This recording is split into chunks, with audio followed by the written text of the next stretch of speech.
RTI 1, la chaîne qui rassemble. Amis téléspectateurs, vous suivez Matin Bonheur sur la chaîne qui rassemble et nous serons ensemble jusqu'à 8 heures. Le petit déjeuner vous sera proposé tout à l'heure. On aura à discuter avec Kadi Makanjola qui est esthéticienne et nous parlera des vertus de l'aîné.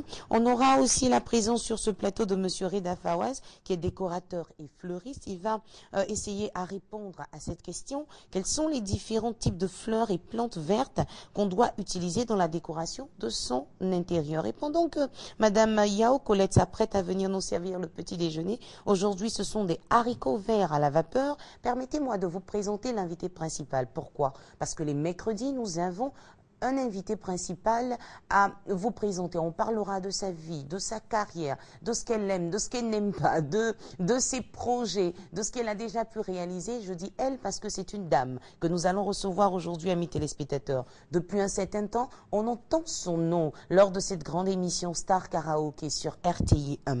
Elle est artiste, musicienne, auteure, compositeur, interprète, productrice et coach vocal. La dame dont je parle se nomme Unga Etemé Delphine, mais nous, on l'appelle Queen Etemé.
Les téléspectateurs de la RTI qui nous regardent. Merci d'être avec nous ce matin. Merci de m'inviter, c'est un honneur et un privilège.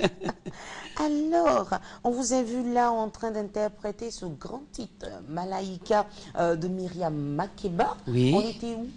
On était à l'UNESCO à Paris, au siège de l'UNESCO dans le 15e arrondissement. C'était une grande commémoration justement au concert des Nations et c'était un honneur pour moi de rendre un hommage à cette dame qui a été une voix avec X pour l'Afrique et une voix aussi avec E pour nous, jeunes chanteuses, et qui a tout donné à travers son combat militant, à travers ce qu'elle a représenté pour l'Afrique, c'est-à-dire la Mama Africa. Très bien. Et là, aujourd'hui, on a besoin d'apprendre à vous connaître. C'est pour cela qu'on va faire machine arrière et on va se retrouver à votre enfance. Vous venez d'où exactement? Je viens du Cameroun, du centre du Cameroun. Je suis née à Yaoundé, mais... On va pas oser demander l'âge de Témé, non. Laissons les dames avec leur âge, voilà. C'est sacré ça. Je suis née à Yaoundé, dans un petit village qu'on appelle Obala. C'est à 40 km de Yaoundé. Donc je suis du centre de l'ethnie Béti. Béti. Voilà. Betty, qui rappelle à Bété en Côte d'Ivoire. Mais c'est pas pareil, amis téléspectateurs, c'est Betty. Oh, c'est presque pareil. D'accord. Donc voilà. Donc de père et de mère camerounais. Voilà. Et comment vous faites vos études? Ben, je commence mes études primaires et secondaires au Cameroun. comme tous les enfants, parce que je suis l'aînée d'une famille de 6 enfants, il faut le rappeler. 6 enfants. Oui. Ah, c'est maman seule qui a fait les 7 ou il y a eu 2 mamans, 3 mamans? Non, il y a une seule maman. Une seule maman. J'ai 2 sœurs et 3 frères. Nous sommes 6, 3 filles, 3 garçons. Moi, je suis l'aînée. Et donc, je pars en France à l'âge de 16 ans pour y poursuivre mes études secondaires et universitaires. Et c'est ainsi que je pars en France avec dans mes valises cette passion pour la musique, puisque mon père était mélomane. Il écoutait beaucoup de musique à la maison. Et avant d'arriver à votre séjour en Europe, il est bon de nous dire dans quelle ambiance vous avez grandi. C'est une famille où il y avait beaucoup d'amour, où c'était un peu difficile avec les frères et sœurs, il y avait des incompréhensions. Dites-nous un peu l'ambiance qui régnait dans votre famille. C'est une famille avec beaucoup d'amour. Ma mère était commerçante, donc elle n'était jamais là. Et donc ça m'a amené à prendre des responsabilités très tôt. C'est pour ça que j'ai porté ce manteau de maman très très tôt. En plus, vous étiez né, hein, vous étiez un peu voilà. obligé. Hein. J'ai presque envie de dire que j'ai eu à m'occuper de mes frères et sœurs depuis l'âge de 9 ans. Wow. Lorsque maman partait au Gabon, partait dans des pays alentours pour aller vendre des vivres, j'allais à l'école. Mais à l'âge où d'autres, certaines de mes copines jouaient à la poupée, ben moi je m'occupais de mes frères et sœurs, j'allais au marché, je tenais la maison. Et papa, il faisait quoi? Et papa, il était aussi commerçant, donc il voyageait beaucoup. Ah, finalement, il n'y avait pas les parents à la maison. Voilà, on avait des ménagères, mais il fallait quand même, une fois que la ménagère était rentrée, s'occuper des frères et sœurs. Donc c'est dans cette ambiance que j'ai grandi. Mais j'ai envie de dire que ça a été aussi pour moi une arme très très puissante, puisqu'elle a forgé la personnalité, le caractère que j'ai. Puisque très tôt, j'ai été amenée à me prendre en charge, à être autonome. Et dites-nous, arrivé en Europe, est-ce qu'il y a eu un déchirement lors de la séparation d'avec la famille? Certainement, pour la première fois, j'ai vu mon père pleurer. Waouh! Lui qui était vraiment un homme très, comment on dit, résistant. Parce que j'étais l'aîné de la famille et je partais pour cet univers inconnu, on va dire. Donc ce luxuriant univers parisien. Et donc, mais c'était pour la bonne cause, parce que mes parents qui n'avaient pas fait de grandes études rêvaient de me voir un jour avocate ou médecin et de devenir quelqu'un, comme disent les parents en Afrique. C'était le rêve pour tous les parents à l'époque, de pouvoir envoyer leur enfant en Europe, aller faire les études. Et j'avais cette lourde responsabilité sur mes épaules de réussir et de pouvoir obtenir mes diplômes, d'abord pour faire plaisir à mes parents, mais aussi pour m'instruire. Mais j'avais toujours cette passion de la musique qui traînait. Oui, on va revenir à la passion de la musique, mais il est bon de souligner que vous avez réussi votre parcours scolaire et vous sortez en fait avec une licence des langues étrangères appliquées oui. Et c'était à Paris. Oui, à Paris. Mais à la Sorbonne. C'est ça. Mais très vite, la passion de la musique a pris le dessus. Mais vous êtes devenu aussi secrétaire de direction. Oui, j'ai travaillé, j'ai fait plusieurs boulots. Ça m'a aidé aussi dans ma carrière, puisque j'ai plein de petites formations. J'ai fait formation de fleuriste. J'ai fait une formation, j'étais secrétaire de direction pendant longtemps. J'ai été directrice de ressources humaines dans une entreprise de la place parisienne. J'ai travaillé dans la restauration. On en parlera jusqu'à 8h. Vous êtes notre invité principal et au fur et à mesure, on ira dans tous les détails. Amis téléspectateurs, il est 7h et à 7h, on a droit à la pub sur RTI1.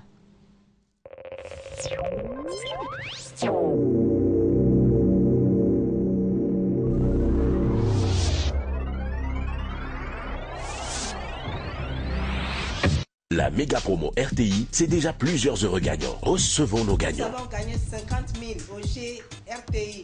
Nous venons de gagner 50 000 francs. Nous venons de gagner 50 000 francs. 200 000 francs CFA. 100 000 francs. De 250 000. Nous donnons 50 000 francs. J'ai gagné 500 000. Je viens de gagner cette superbe enveloppe de 500 000 francs. Nous venons tous de gagner des cuisinières avec RTI Méga Promo.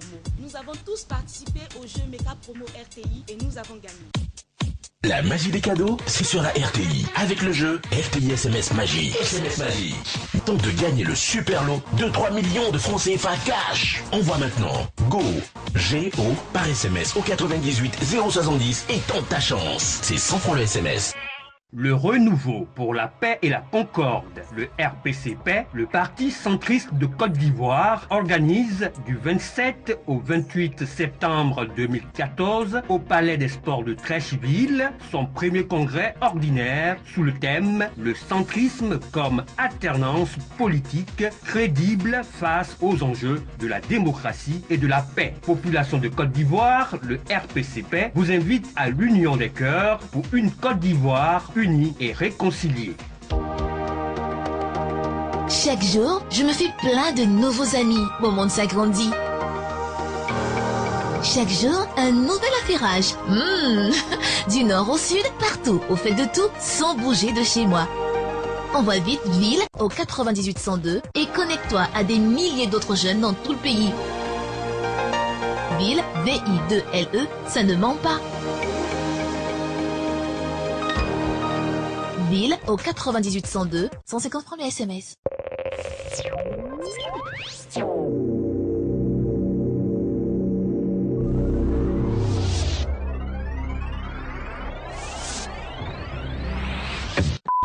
Des affrontements ont opposé dans la nuit de dimanche à lundi prisonniers boliviens et détenus étrangers. Pendant plusieurs heures, les forces de l'ordre n'ont pas pu pénétrer dans cette prison située à 400 km à l'est de la capitale. Tous les jours seulement, on disait que nous sommes dans la brousse. On n'avait pas de courant. Aujourd'hui, on avait gagné courant. Ça nous permet d'être civilisés aussi, comme les autres personnes.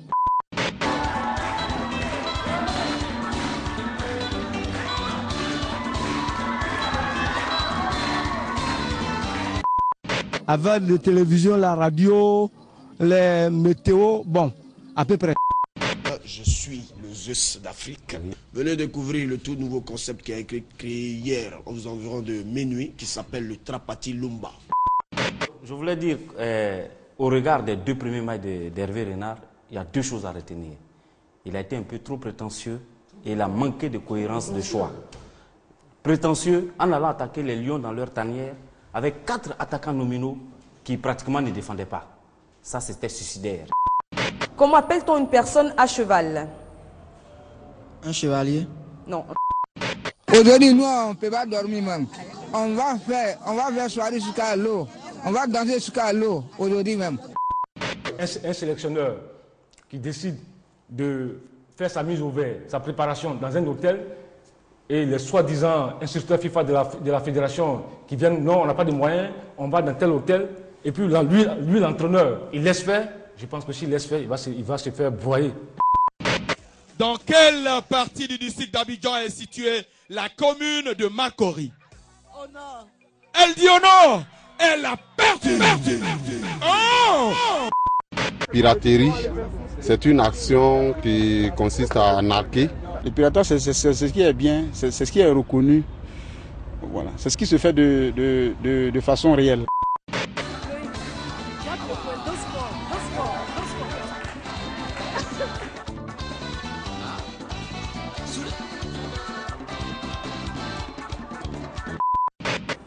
C'est un dessin ou une peinture donnant de quelqu'un ou de quelque chose une image comique ou satirique. Non. C'est un karaoké, on est fatigué des femmes. Elles ont trop chanté ouin ouin ouin. Nous on est venus avec le zouglou et la rumba congolaise.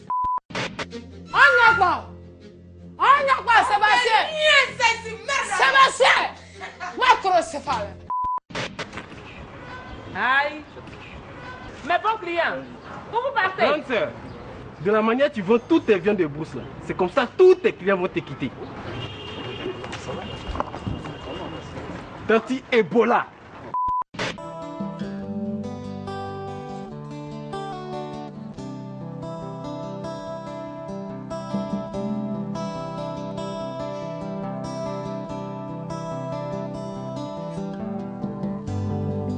Musika bauti, musika bazako kende, bazo kende kende kuna,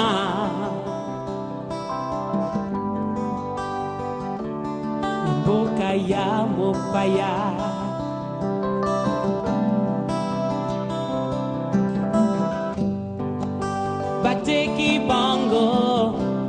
nyonso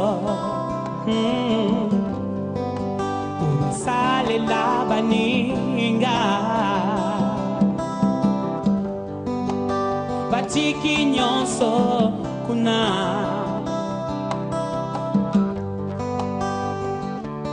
mboka na bango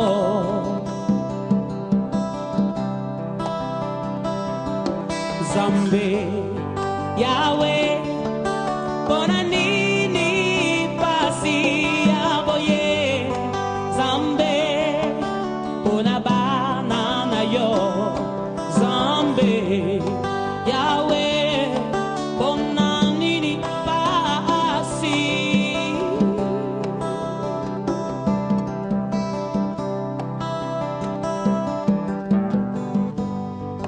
musika bauti musika bazako kende bazo kende kende kuna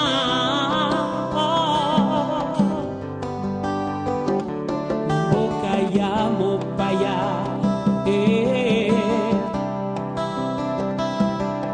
Zambe Yahweh nanga bona nini pasi yaboye Zambe bona banana yo Zambe Yahweh bona nini pasi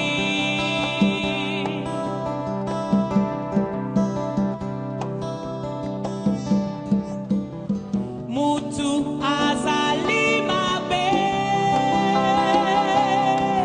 na motema na ye na molimo na ye pembeni na ye Zambe Yahweh nanga bona nini pasi yaboye Zambe bona banana yo Zambe Yahweh bona nini pasi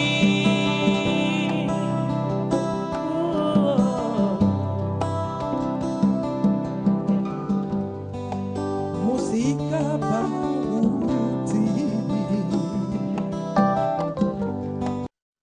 En Lingala et Christelle Akoussa nous remet à l'antenne juste à l'intervention d'Aïcha Koné, amis téléspectateurs. Notre invité principal, c'est Queen Etemé, chanteuse, musicienne, productrice, arrangeur, coach vocal et vous savez, les candidats de Star Karaoke se sont levés très tôt ce matin parce que leur coach est notre invité ici à Matin Bonheur. Alors là, on était encore à Paris. Là, on était à Paris, à Koné, Bercy Village. Oui, c'est un concert que j'avais donné en 2006.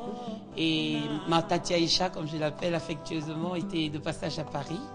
Et comme nous avons le même producteur, ben, elle était venue me soutenir sur ce concert-là. Je l'embrasse d'ailleurs si elle nous regarde de Conakry. Tati, je te dis bonjour. Bonjour, maman Aïcha. Et on parlait tout à l'heure de votre enfance. Vous aviez pris le devant, étant l'aîné, maman occupée, papa occupé avec leurs commerces respectifs. Vous vous êtes occupé de vos 6 frères et sœurs. Oui, 5 frères et sœurs. Pardon, 5 frères et sœurs. On se demande bien si vous avez appris à faire la cuisine. Oui, je cuisine très bien, sans prétention. Est-ce que vous savez bien faire plat européen ou africain? Les deux, parce que la cuisine fait partie de mes hobbies, de mes passe-temps favoris. Quand je ne suis pas sur scène, quand je ne suis pas en tournée, quand je ne suis pas occupée comme en ce moment avec Star Karaoke, mais je cuisine pour mes enfants, pour tous ceux que j'aime. Et puis j'ai fait aussi une formation en restauration, en cuisine. Finalement, elle a fait une formation en tout, la dame. En tout, même en décoration. Parce que j'aime bien l'excellence. On dit que l'excellence vient de ce qu'on sait faire bien et parfaitement. Donc, c'est vrai que quand je m'intéresse à quelque chose, je vais me former pour la chose. Jusqu'au bout quand même. Oui. Alors, ce matin, je voudrais vous présenter Madame Yao Colette, qui adore comme vous la cuisine. Elle est restauratrice. Madame Yao Colette, je vous présente Queen Etemé. Et aujourd'hui, à mes téléspectateurs, on a 2 amoureuses de la cuisine là. On va voir comment Queen Etemé va noter Yao Colette. Yao Colette, bonjour et merci d'être avec nous. Bonjour Naomi. Qu'est-ce qu'on a aujourd'hui? On a haricots verts à vapeur. haricots verts à la vapeur, accompagné de quoi? De poulet.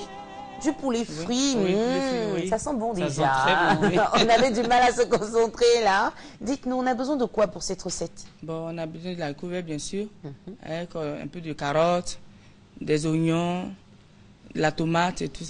Habituellement, on a l'habitude de faire cuire l'haricot vert dans de l'eau bouillante. Dans de l'eau bouillante. Hein. Mais cette fois-ci, c'est à la vapeur. Allez-y, hein, moi je commence à découvrir mon plat. Parce que j'aime bien déguster cuire. Vous pouvez y aller. À la vapeur, aussi, on dépose une casserole au feu, comme d'habitude. Et si bien un couscoussier. Vous nettoyez votre haricot vert, vous mettez là-dedans. Vous faites cuire à la vapeur. Très bien. Plusieurs fois. On ajoute du beurre, de l'huile, on ajoute du du beurre, sel. on ajoute du beurre à la cuisson. À la cuisson. À la cuisson. D'accord. On fait revenir l'haricot vert constamment, au moins 3 fois au feu. Vous voyez que c'est cuit. Et vous faites revenir tout ce qui est carottes râpées avec les oignons. Oui, Ensuite, pour avoir voilà. Cette petite sauce là à côté. Cette petite sauce à côté, ça fait partie du poulet.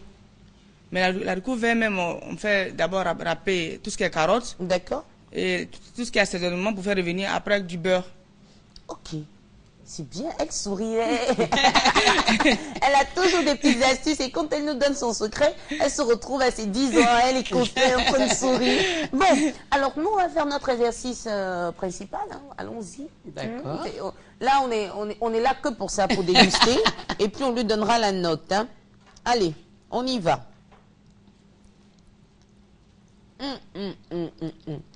Je vais faire comme à l'école là. Auntie Yao, mon poulet est petit.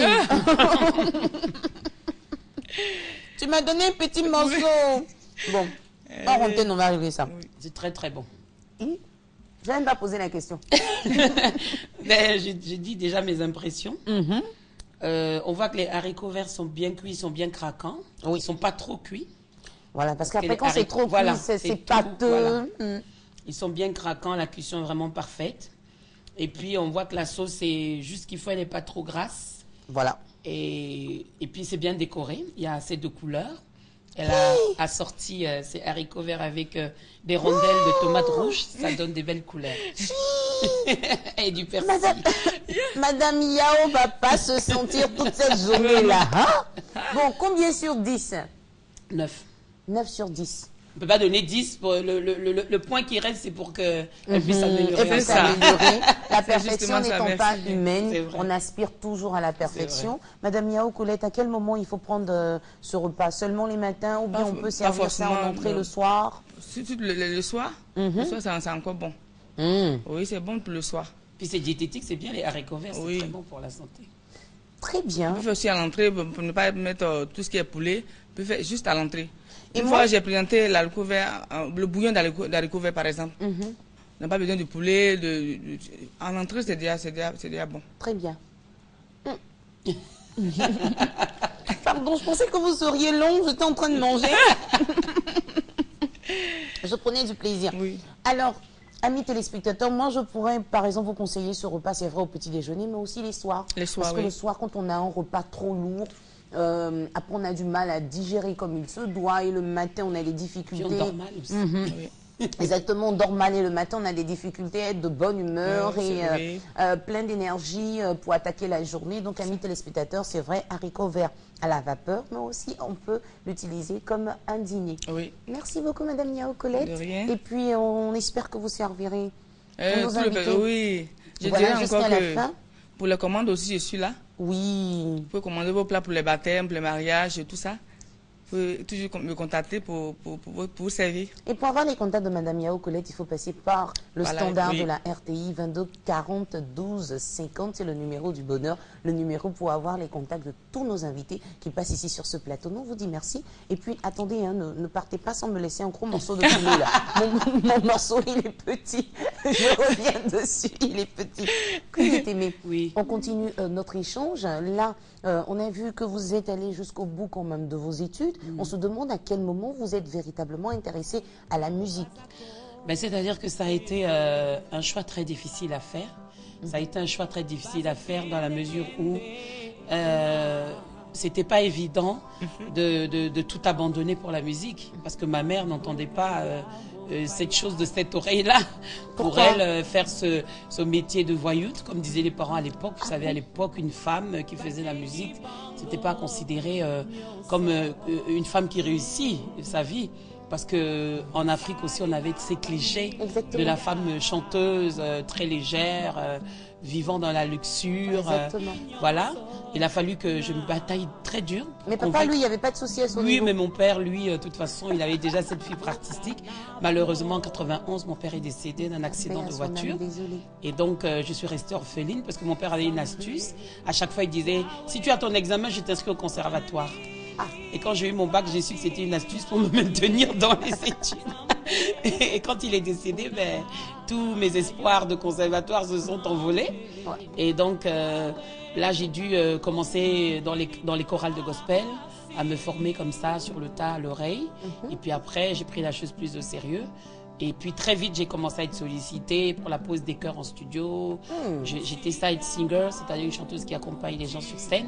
C'est ainsi que j'ai collaboré avec beaucoup de grands noms de la musique africaine, comme mon père dans la musique Manu Dibango, des gens comme Bonkana Maïga, le maestro, des gens comme Ismaëlo, il y en a plein, Wes Madiko, je ne peux pas tous les citer, il y en a énormément. Et là, on vous voit même sur la photo avec Mewe, vous avez collaboré avec plusieurs. En tout cas, j'ai passé 12 ans derrière les autres à apprendre le métier. Là, c'était Reine Pélagie aussi avec vous? Non, là, c'était Festival Balafon à Cotonou. J'avais été directrice artistique d'un festival en 2009. Là, on me voit avec mon père, Mani Dibango, et une de mes filleules qui s'appelle Sanzi Vianney. Ah d'accord, autant pour moi. Mais vous avez collaboré aussi avec Reine Pélagie? Oui, sur un projet qui s'appelle Fils d'Afrique. Le projet qui m'a amené plusieurs fois à Abidjan aussi, puisque j'ai collaboré avec toutes mes sœurs, les grandes divas de la chanson ivoirienne, comme Tatia Ishakone, Chantal Taïba, Monique Seka, Nayan Kabel, Thérèse Tabar. On ne peut pas toutes les citer. Reine Pélagie, voilà. On ne peut pas toutes les citer. Dites-nous, à quel moment vous arrivez en Côte d'Ivoire? Je suis arrivée il y a 6 mois. Justement pour ce projet Fils d'Afrique, puisqu'il était question justement par rapport au contexte africain en ce moment, avec toutes les guerres qui viennent d'Afrique, tous ces problèmes sociaux, de fédérer et de mutualiser justement Pardon de vous interrompre, Fils d'Afrique, c'est à cause de ça que vous êtes coiffé comme ça ou quoi? Ça j'étais, ça c'est une photo un peu spéciale. Ça j'étais au Gabon, dans le village d'une de mes sœurs qui s'appelle Annie-Flore Bachelili, que vous connaissez certainement. J'étais marraine de son festival. Et Amigoma c'est dans la forêt, donc je ne vais pas aller m'habiller. Donc il faut rappeler. Voilà, il faut s'habiller comme dans la forêt. C'est un festival traditionnel. Et depuis 6 mois que vous êtes en Côte d'Ivoire, vous avez eu le temps de visiter plusieurs villes, plusieurs régions? Oui, j'ai pas eu le temps de me déplacer beaucoup, mais j'étais à Yamoussoukro, j'ai été à Ndozoumé. Qu'est-ce qui vous plaît de notre pays? Tout me plaît. Moi, je suis citoyenne du monde. Donc, à chaque fois que je vais dans un pays, j'essaye vraiment d'explorer la culture, toutes les richesses, la gastronomie. J'aime beaucoup Abidjan parce que ça bouge énormément. Ça me dépayse pas beaucoup de Paris. Parce que je suis rentrée après 25 ans passés en Europe, en 2009 en Afrique. Donc, j'ai fait tour à tour plein de pays pour essayer de faire des investigations. Parce que j'ai à cœur de créer une école, l'école panafricaine de la voix. Donc au bout de 4 ans d'investigation, je me suis rendu compte qu'il n'y avait aucune école spécifiquement dédiée à l'art vocal. Donc c'est à ça que je m'attelle et c'est aussi, entre autres, une des choses qui m'ont amenée à Abidjan. On espère que vous allez y arriver. Amen, parce que amen, là, vous donnez les moyens pour y arriver. Amen. Et puisque vous n'avez pas eu la possibilité de visiter plusieurs régions de la Côte d'Ivoire, nous, on va vous conduire dans le Bonkani. Vous savez où c'est? Non. C'est une région du nord-est de la Côte d'Ivoire. Si vous êtes prête, on y va. On y va. La région du Bonkani compte 4 départements, dont Bouna, Doropo, Nation et Teini. On a 3 grandes communautés ethniques qui se côtoient au quotidien, à savoir les Koulongo, les Lobi et les Malinké. Le brassage culturel de ces peuples est si fort qu'il a favorisé un vivre ensemble et une cohésion sociale parfaite. Ici, les hommes et les femmes se servent à tout. Commerce, fabrication d'objets traditionnels, agriculture. L'activité aurifère y est prospère, bien qu'elle manque d'organisation et de modernisation.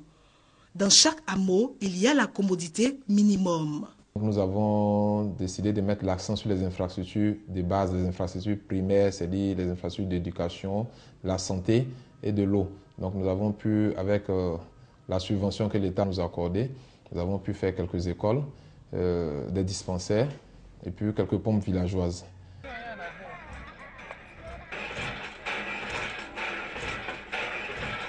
Vous avez constaté avec nous qu'aujourd'hui, les populations du Bunkani sont pauvres. Par contre, la région elle-même n'est pas pauvre. Nous avons beaucoup de richesses. Nous avons un sous-sol assez riche. Nous avons des populations travailleuses, parce que notre slogan aujourd'hui, c'est Bunkani, terre des travailleurs. Il va falloir, à travers une volonté politique, concilier et la force de travail de ces populations et la richesse de la terre pour produire des richesses à ces populations-là pour améliorer leur quotidien.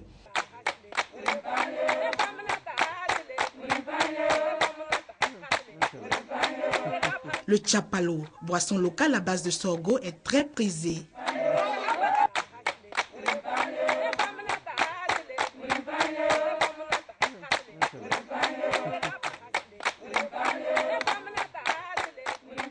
La particularité de cette région réside aussi dans sa richesse naturelle qui constitue un pôle touristique important de la Côte d'Ivoire. Fondée en 1968 sous le nom de réserve de Bouna, devenue le parc national de la Comoé. Cette réserve, classée au patrimoine de l'UNESCO, offre des potentialités touristiques indéniables. Dorénavant, le Bunkani veut mettre en valeur les richesses culturelles et les pratiques traditionnelles qui gardent encore leur sens dans cette Afrique à la croisée des chemins.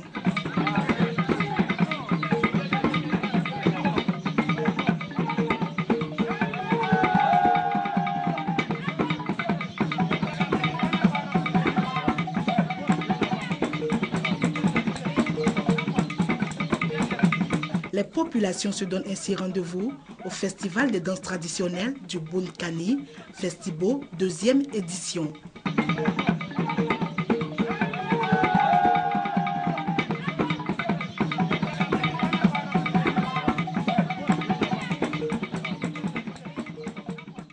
Merci à Philomène Dramond pour ce voyage dans la région du Bunkani. Vous avez dit quoi, les pas de danse, vous rappelez des pas de chez vous? Oui, de ma région, c'est fou. Hein. Ah bon? Parce que l'Afrique a vraiment des traditions similaires, la culture est séparée partout. Exactement. Est-ce que vous prenez le temps d'aller chez l'esthéticienne, vous? De temps en temps. Mais là, la villa, j'avoue que depuis qu'on est dans la villa. Mais quand même, nos candidats sont gâtés parce qu'ils ont des esthéticiennes qui viennent s'occuper d'eux. Et puis les coachs, non. Mais les coachs, non, on est trop occupés. Mais pour le prime, quand même, on ne va pas se priver. On s'occupe de vous. Alors, je vous présente, là, on a eu droit à Yao Colette pour le petit déjeuner. Et maintenant, c'est Madame Kadim Makanjola. Elle est esthéticienne. Elle vient nous parler des bienfaits de l'aîné. Bonjour, Madame Makanjola. Bonjour. Je vous présente Queen Etemi. Enchantée. Alors, vous êtes professionnelle du corps, du visage. Elle est professionnelle des cordes vocales, j'ai envie de dire comme ça.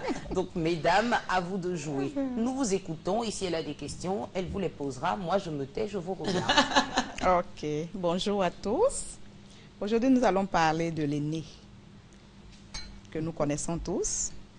Chez les musulmans, on utilise pour colorer la paume, les ongles et tout, pour certaines cérémonies. On utilise aussi pour la coloration des cheveux. Mais aujourd'hui, nous allons parler de l'aîné pour la peau, tout simplement. L'aîné est un colorant d'origine végétale, obtenu à partir des feuilles sèches d'une plante appelée odoriférante. Et cette plante est en Inde et aussi en Afrique. Et commercialisée sous forme de poudre, comme ça. Oui. Voilà. Et c'est de ça que nous allons parler aujourd'hui. Nous avons 3 types d'aînés. Il y a l'aîné naturel, l'aîné neutre et l'aîné noir. Neutre et noir, ça donne tellement